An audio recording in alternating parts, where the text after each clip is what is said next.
خەنەبەر ڕێخستن و سازکردنی فستیڤاڵی لەم جۆرە بەو هیوایەشین کە بە تەنها ئێمە نەبین و بە کورتی ناوەڕۆکی چرۆکەی من باس لە کوردێکەکە لە کوردێک ئەوەی کە کوردێکی جوولەکەیە لە ئەوروپا گەڕێتەوە بۆ شارێک شارەکە تقریبەن ئەو شارە شارێکی باس لە دۆخێکی ئەوە کە شارێکە زیاتر دۆخێکی کەڕوڵاڵی دۆخێک کە مەسەلە باس لە گەندەڵیەکە باس لە شارێکە تووشی کەڕی ئەبن.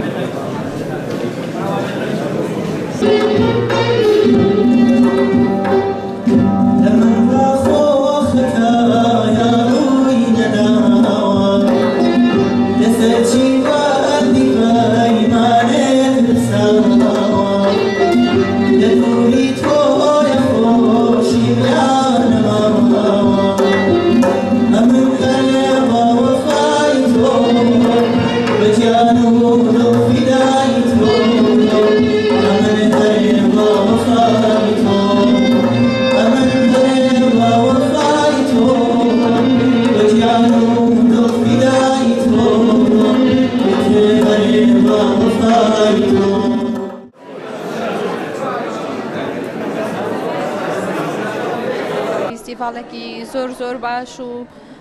چێژبەخش بوو بۆ قەزاکە و هەروەها ڕۆڵێکی کاریگەری هەیە لە بەرەو پێشچوونی قەزاکەمان لە ڕووی هونەری و ئەدەبیەوە زیاتر بەرەو پێشچووە و ژمڕۆڵێکی کاریگەری هەبووە لەم فستیڤاڵ و فستیڤاڵەکانی کەیشە